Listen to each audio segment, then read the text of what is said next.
Olá, boa tarde, seja muito bem-vinda e bem-vindo. São 13 horas e 20 minutos pelo horário de Brasília. E a partir de agora você confere as notícias dessa edição de sábado.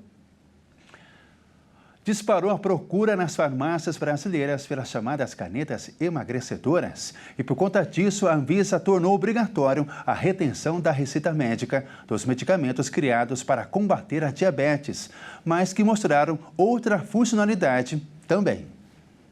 A Anvisa decidiu que a retenção da receita médica será obrigatória para a venda de medicamentos como o Ozempic e similares que são usados para o emagrecimento. Categoria que atualmente é classificada como tarja vermelha e só deve ser comercializada com a apresentação da receita, mas na hora de comprar, ela não é exigida.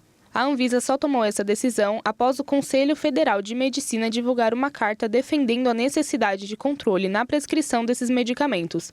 O diretor da Anvisa, Daniel Pereira, declarou que o mercado não conseguiu dispor de meios para mitigar o uso irracional desses produtos frente a manifestações médicas recebidas. E destacou que existe a necessidade de proteger a população do uso abusivo. Popularmente conhecidos como canetas emagrecedoras, elas na verdade foram desenvolvidas para diabetes, mas em alguns casos acabaram sendo indicadas para tratar a obesidade, após diversos estudos comprovarem esse efeito colateral. Ainda há uma outra substância chamada liraglutida, presente nos medicamentos Victoza e Saxenda, que também são usados para a mesma finalidade. A Novo Nordisk, empresa responsável pelos medicamentos Wegovy e Ozempic, onde ambos têm o princípio ativo da semaglutida, substância que substitui a ação do hormônio GLP-1, que é produzido naturalmente no intestino, compartilhou da mesma preocupação da Anvisa sobre o uso irregular de seus medicamentos. As canetas emagrecedoras prometem até 17% de perda de massa corporal em um ano. Mas o sucesso só veio após a alta procura de pessoas que têm o mesmo desejo de emagrecer mais rápido, que não têm a indicação para realizar o tratamento com a substância, colocando a própria saúde em risco e lidando com os efeitos colaterais, como náuseas e vômitos, diarreia ou constipação, gastrite, refluxo ou azia, dores abdominais, dores de cabeça, fraqueza ou cansaço e até pedra na vesícula. Mas um efeito colateral grave que pode afetar 1 em cada 100 pessoas é a pancreatite. Após iniciar o uso, a semaglutida atua no hipotálamo, responsável por controlar a saciedade. No fígado, reduz a produção de glicose e no pâncreas, estimulando a produção de insulina, fazendo a pessoa se sentir mais satisfeita e reduzindo o consumo de calorias em até 40%. As canetas emagrecedoras são contraindicadas para grávidas e lactantes se as pessoas têm alergia ao componente do medicamento, para pacientes com histórico de pancreatite e se tem ou já teve algum familiar com câncer na tireoide, chamado de carcinoma medular de tireoide. E para falar sobre os cuidados que as pessoas precisam ter ao usar a caneta emagrecedora, vamos conversar com a coordenadora do Núcleo Obesidade e Transtorno Alimentar do Hospital Sírio-Libanês, a doutora Cláudia Kozer Calil. Seja muito bem-vinda e muito obrigado por estar aqui com a gente este sábado. Obrigada, Ismael, pelo convite. Essas classes terapêuticas dessas canetas, elas são uma revolução no tratamento da obesidade, mas principalmente do diabetes. Um bom uso dessa medicação traz resultados fantásticos, tanto no controle de peso, da síndrome metabólica, da resistência insulínica, dos níveis de glicose, como ajudam também na manutenção disso. Isso ajuda também a prevenir doenças cardiovasculares e melhorar o sobrepeso sobre as articulações. Depois de muitas décadas sem ter um remédio efetivo, os pacientes obesos e principalmente os diabéticos estão com mais uma classe terapêutica importante no arsenal deles. O problema é que a gente tem que usar com critério. Você já falou aí quais são a população que não pode usar indiscriminadamente pelos riscos, e a gente tem visto muitas pessoas emagrecer sem um controle desse emagrecimento, perdendo muita massa muscular, desenvolvendo uma sarcopenia, que é aquela dificuldade e perda de força muscular, o que também não é benéfico. Então, eu achei que foi apropriado a portaria para que essas canetas fossem compradas com receita médica, para solicitar às pessoas terem uma orientação durante o uso. Doutora, a senhora falou muito bem. Acho que é até importante, até nesse bate-papo, a gente conversar.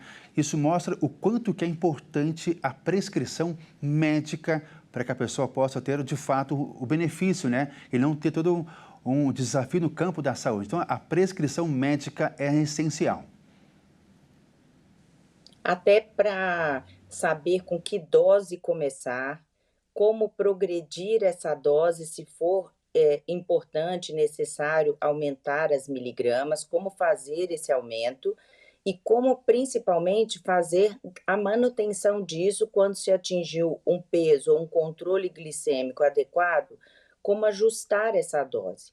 É uma medicação cara, é uma medicação injetável, tem um bom uso e um bom resultado, mas a pessoa tem que saber usar, porque ela também tem efeitos colaterais.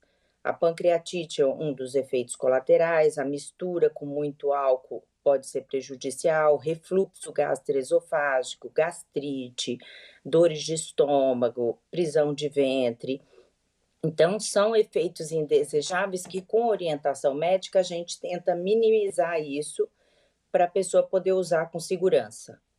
E esse tratamento, quando usado na maneira correta, o resultado varia da condição de cada pessoa?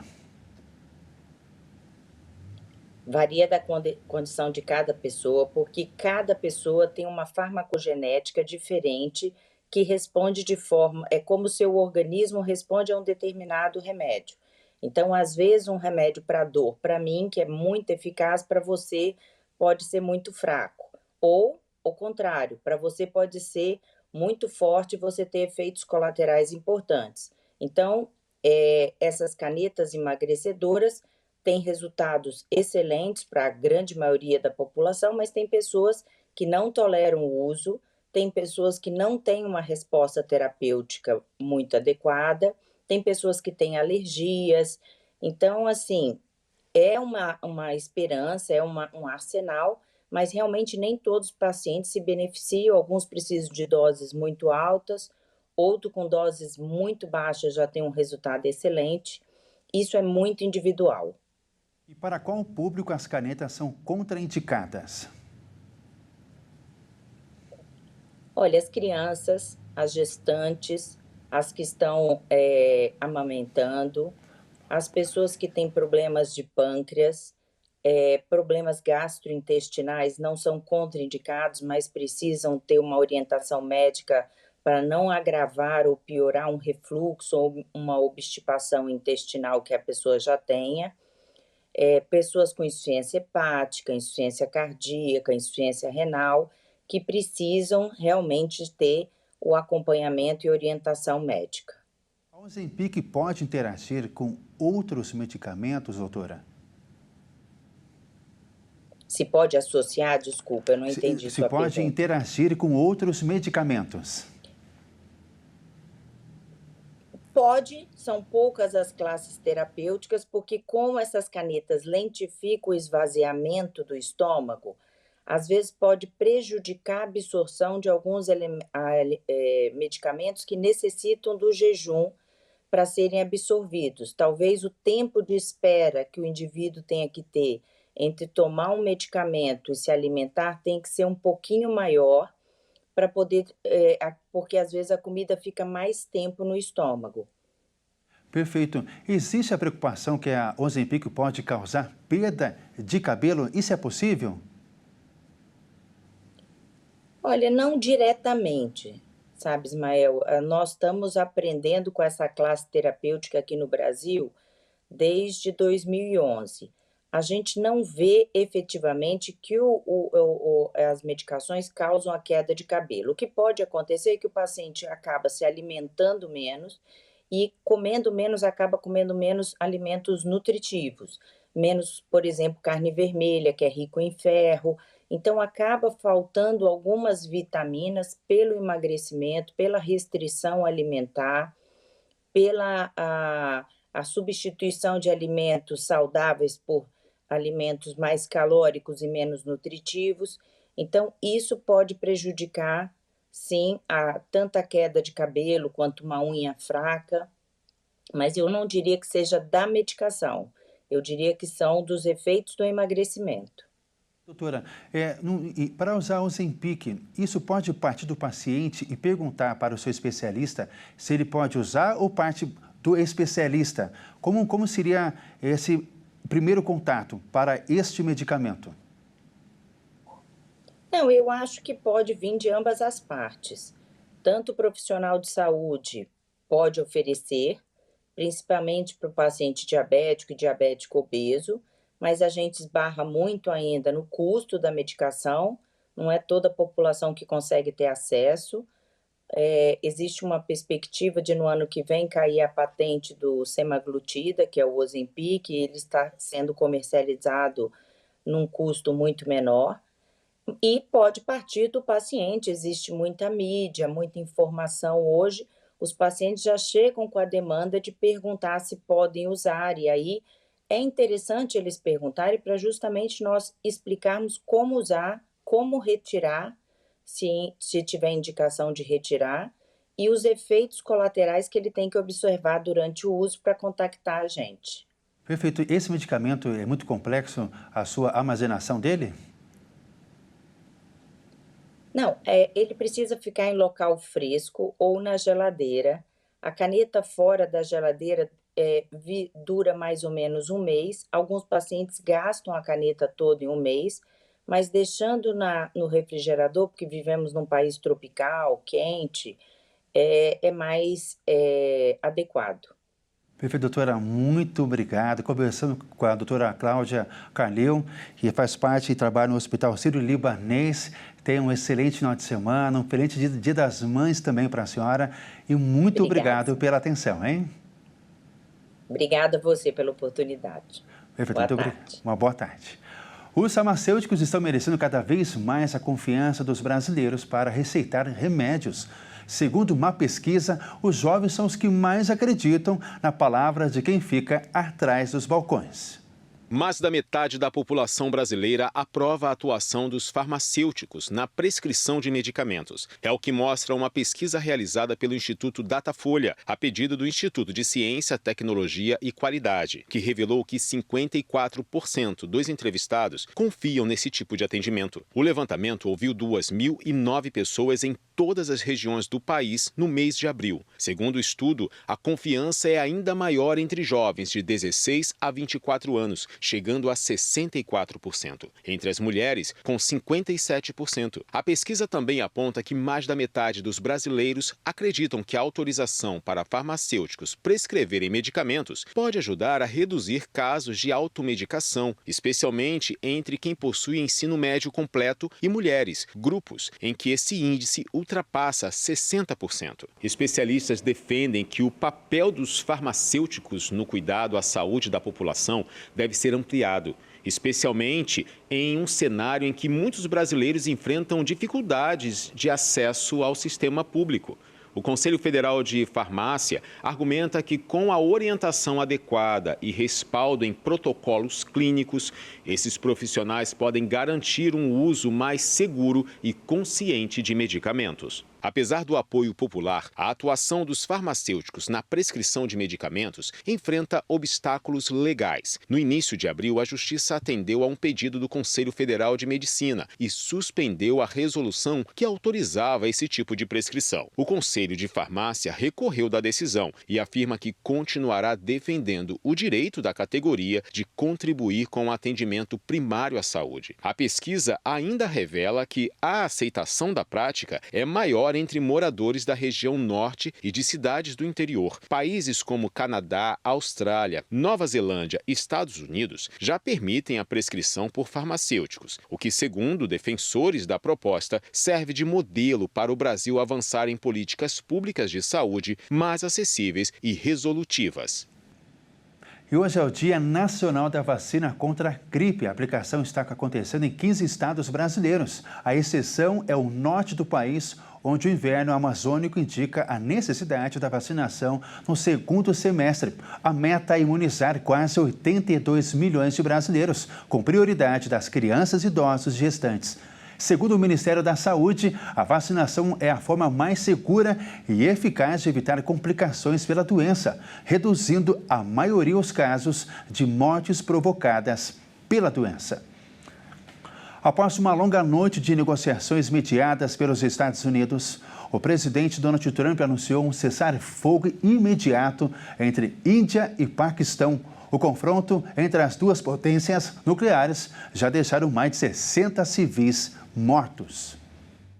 O presidente dos Estados Unidos, Donald Trump, anunciou que Índia e Paquistão chegaram a um acordo para um cessar-fogo total e imediato após uma noite de negociações mediadas por Washington.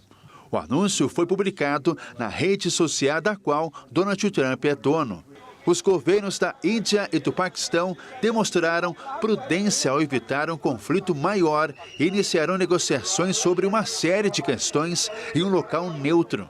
O Paquistão confirmou oficialmente o acordo em comunicado e disse que a trégua entra em vigor com efeito imediato e reafirmou o compromisso do país com a estabilidade regional. A trégua ocorre após dias de confrontos entre as duas potências nucleares do sul da Ásia, que vinham trocando mísseis, drones e bombardeios desde o início da semana. Em uma publicação na rede social da qual é dono, Trump declarou ter havido uma longa noite de conversas mediada pelo seu governo. O conflito entre Índia e Paquistão se intensificou neste sábado, com os dois lados visando bases aéreas e se acusando mutuamente de atacar primeiro. O Paquistão disse que a Índia lançou mísseis contra 3 bases aéreas no interior e a televisão estatal paquistanesa anunciou que a retaliação estava em andamento. Após o bombardeio, ambos os lados afirmaram que não intensificarão as hostilidades caso o adversário cesse seus ataques. A Índia afirmou que repeliu uma série de drones e disparos de artilharia lançados durante a noite pelo Paquistão. Mais de 60 pessoas morreram nos dois países em confrontos que começaram após um ataque a tiros que deixou cerca de 25 turistas mortos em 22 de abril em uma área da Caxemira administrada pela Índia. A Caxemira é uma região de maioria muçulmana dividida entre os dois países desde a independência do Reino Unido em 1947 e abriga insurgentes que buscam a separação ou anexação ao Paquistão. O governo paquistanês acusou a Índia de comportamento imprudente e de aproximar as duas potências nucleares vizinhas de um grande conflito. A tensão entre as duas potências nucleares vizinhas se mantém, apesar dos apelos internacionais por moderação. O presidente Luiz Inácio Lula da Silva comentou a demora na investigação sobre a fraude no INSS e ligou à gestão do ex-presidente Jair Bolsonaro em 2019 sobre os descontos indevidos nas aposentadorias. O presidente Lula disse que a Polícia Federal e a Controladoria Geral da União conduziram com muita inteligência e sem nenhum alarde a investigação sobre fraudes no desconto de dinheiro de aposentados e pensionistas do INSS. O presidente também disse, abre aspas, resolvemos desmontar uma quadrilha criada em 2019. E vocês sabem quem governava o Brasil, quem era o ministro da Previdência, quem era o chefe da Casa Civil, fecha aspas, fazendo referência à gestão do ex-presidente Jair Bolsonaro. De acordo com o presidente, há entidades sérias que não praticaram irregularidades, mas outras associações foram criadas para cometerem crimes. A Controladoria Geral da União e a Polícia Federal deflagraram uma operação contra um esquema nacional de descontos associativos não autorizados em aposentadorias e pensões do INSS. Desde a semana passada, após a operação sem desconto, uma força-tarefa da Polícia Federal realiza uma varredura em milhares de documentos e dispositivos eletrônicos apreendidos para entender as reais dimensões das fraudes bilionárias com descontos indevidos de mensalidades direto na folha de pagamento e aposentados do INSS. Apesar de o Instituto falar em cerca de 4 milhões de possíveis vítimas, os investigadores acreditam que possa haver mais de 6 milhões de pessoas afetadas de forma direta. Isso porque há casos já rastreados em que beneficiários tiveram filiações irregulares em mais de uma associação ou sindicato. O Instituto Nacional do Seguro Social, INSS, anunciou que começará a restituir cerca de 293 milhões de reais a aposentados e pensionistas lesados por descontos não autorizados de mensalidades associativas. Todos os aposentados e pensionistas que sofreram descontos em abril, independentemente de eles terem sido autorizados ou não, receberão os valores de volta até o início do mês de junho, com seus benefícios. O presidente Lula também comentou a visita que fez à Rússia, defendeu a viagem, lembrando que não se deve desperdiçar qualquer iniciativa que possa gerar bons negócios ao Brasil e classificou como exploração política as críticas à sua participação no evento sobre o fim da Segunda Guerra Mundial em Moscou.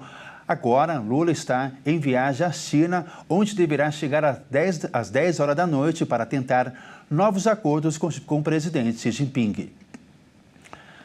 A exportação de carne brasileira para os Estados Unidos disparou no mês passado. O volume aumentou 500%, o reflexo de uma situação como essa está geralmente aumento para o consumidor dos países que vendem.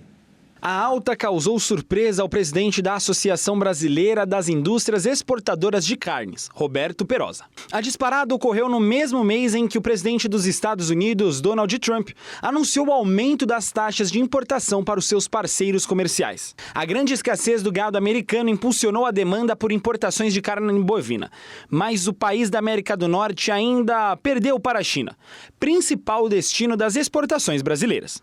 Perosa disse que a alta nas vendas para os Estados Unidos aconteceu porque a oferta de bois do país está em seu menor nível em 80 anos. Mas a demanda continuou altíssima, porque o americano come hambúrguer todo o dia. A proteína americana também ficou mais cara do que a brasileira, mesmo com as tarifas.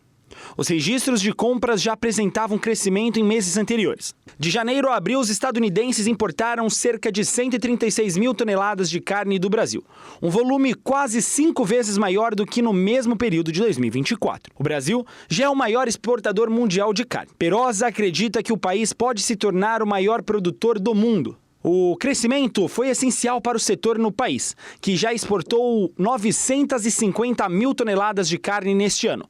Mas o provável aumento do produto deve afetar os consumidores brasileiros com o aumento do preço nos açougues. O metrô de São Paulo adiou decisão de instalar barras de segurança em portas de plataforma. A instalação seria feita na linha 5 Lilás, onde um passageiro morreu na última terça-feira.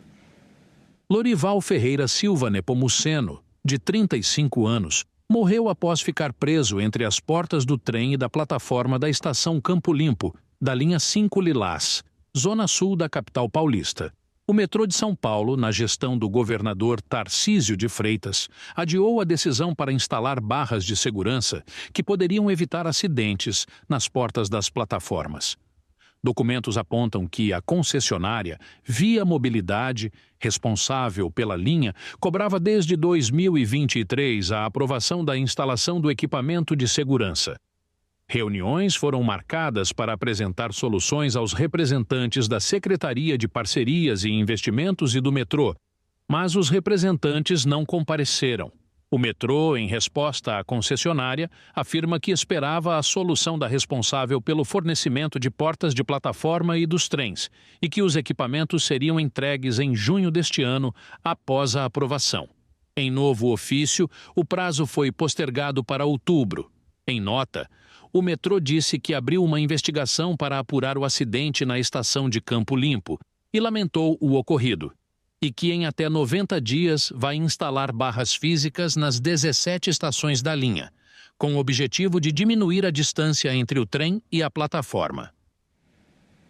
O Brasil tem quase 2 milhões de quilombolas e, segundo os dados dos centros divulgados hoje pelo IBGE, de cada 10 pessoas, 6 vivem nas zonas rurais. E é o grupo com as piores taxas de acesso a serviços de educação em comparação com as que demoram nas áreas urbanas.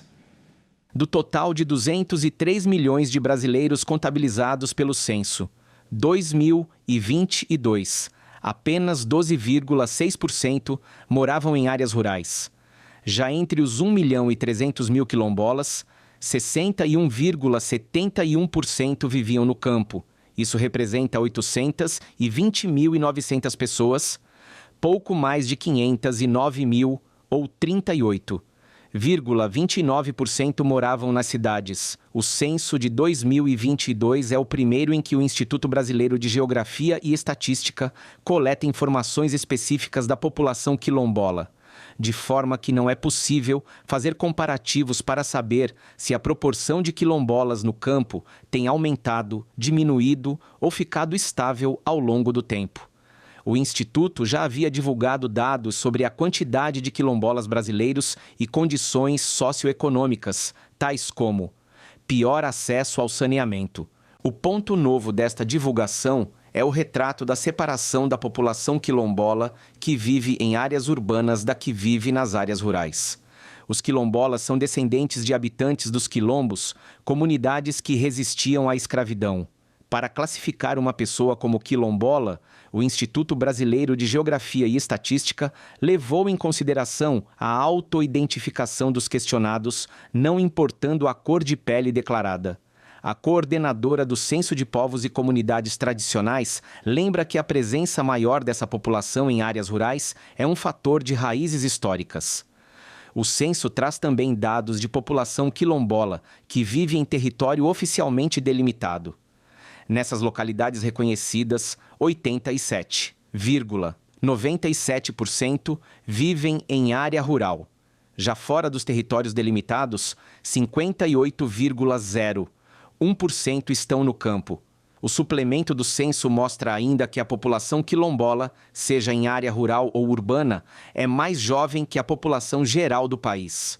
Os pesquisadores identificaram também que na população brasileira que vive no campo, 4,26% dos moradores não tinham banheiro nem sanitário. O Instituto Brasileiro de Geografia e Estatística já havia relevado que os quilombolas enfrentam mais o analfabetismo que a população como um todo. O novo levantamento aprofunda a análise com dados relativos a campo e cidade. O acesso à água potável é um outro fator que foi levantado no censo de 2022. No campo, mais de 43% da população quilombola na que vive em áreas rurais não tem acesso à água tratada. De acordo com a coordenadora do levantamento, diferenciar as condições de quilombolas entre áreas rurais e urbanas permite direcionar melhor as políticas públicas para essas populações. Agora são 1h47, daqui a pouco vai ser 1h48. O comércio brasileiro mantém um modesto otimismo com a chegada do Dia das Mães. Amanhã, além dos abraços e tradicionais almoços, muitos filhos deverão levar lembranças às responsáveis pelas suas criações. As vendas não devem ser tão altas, mas irão ajudar o setor. O Dia das Mães é uma das datas mais estratégicas para os varejistas brasileiros. Com planejamento e ações bem estruturadas, os lojistas têm chance de potencializar os resultados e fortalecer seus negócios. O economista da Associação de Comércio de São Paulo, Ulisses Ruiz Gamboa, destaca que este ano a expectativa de vendas é bem modesta em comparação ao ano passado. Bem, nós esperamos que as vendas em relação ao Dia das Mães do ano passado aumentem de 2% a 5%. É um aumento relativamente modesto, porque apesar dos aumentos da renda e do emprego, que podem sustentar um maior consumo nessa data, a gente está com uma inflação que está acelerando e reduzindo o poder aquisitivo e, como todos sabem, com juros bastante altos. O Dia das Mães é considerado a segunda data mais movimentada do varejo do Brasil, ficando atrás apenas do Natal, devido à tradição de presentear as mães e forte valorização da figura materna na cultura brasileira. A data se tornou oficial no Brasil por meio de um decreto emitido pelo presidente Getúlio Vargas. Há um aspecto cultural, sazonal, que faz com que essa seja a segunda data mais importante para o varejo. é uma tradição, no final das contas é uma data comercial, mas está bastante enraizado na cultura brasileira e na cultura mundial, né? Na verdade, isso não nasceu propriamente no Brasil, mas se tornou e ainda é a segunda data mais importante para o varejo, inclusive até o pessoal brinca que é o Natal do primeiro semestre. De acordo com o economista da Associação Comercial de São Paulo, as pessoas têm mais interesse em comprar em pequenas lojas do que em grandes redes de varejo. Em termos relativos, isso possa beneficiar mais as lojas de rua do que as lojas de shopping, mas de uma maneira geral movimenta todo o comércio.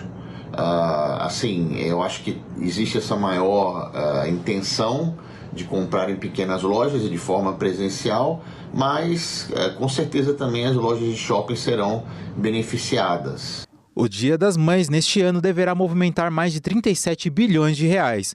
No topo da lista de presentes mais procurados estão perfumes, com 47% da preferência dos consumidores, seguido por roupas, calçados e acessórios, com 41%, cosméticos com 26% e chocolates com 23%. A maior parte das pessoas prefere pagar em dinheiro, em Pix ou à vista no cartão e fugir do crediário.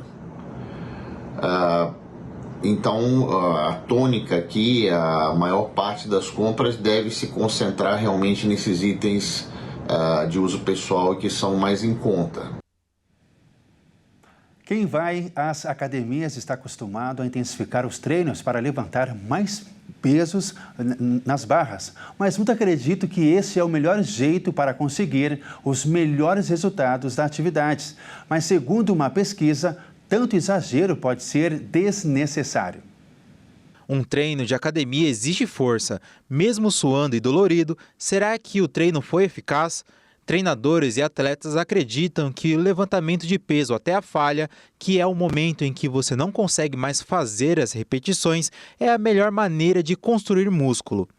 Mas pesquisas recentes questionam essa ideia, sugerindo que treinos menores e com menos intensidade podem conseguir resultados semelhantes. Segundo o professor David Frost, da Universidade de Toronto, no Canadá, a pergunta é: estamos melhorando ou estamos ficando mais cansados? Para iniciantes em levantamento de peso, pode ser difícil saber quão intenso o treino pode ser. Embora seja possível construir massa muscular treinando até a falha, alguns especialistas afirmam que os riscos podem superar os benefícios. Se esforçar demais danifica os músculos de forma extrema em um único treino, prejudicando o desempenho dos próximos dias e, associado à má postura, aumenta o risco de lesões. O mais importante é o esforço a cada vez que entra na academia. Desafiar os músculos causa microdanos nos tecidos, que é o que faz ele mudar. Quando o corpo descansa, esse tecido se recupera, cresce e fica mais forte. Prestar atenção nos sinais do corpo, respeitar seus limites pode ajudar a construir uma rotina de treino de força mais sustentável e permitir a progressão com mais segurança à medida que fica mais forte. As baleias jubarte mudaram o cenário de Ilhabela, na região norte de São Paulo. A migração delas rumo ao litoral da Bahia embelezou as águas de um dos poucos municípios arquipélagos do Brasil.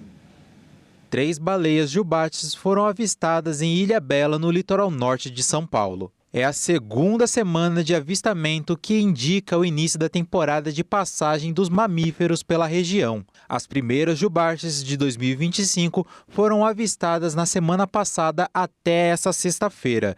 Ao todo, foram 8 animais. O litoral norte faz parte da rota migratória das jubartes que vem da Antártida para a costa sul da Bahia, em busca de águas mais quentes durante o inverno para a reprodução e amamentação dos filhotes.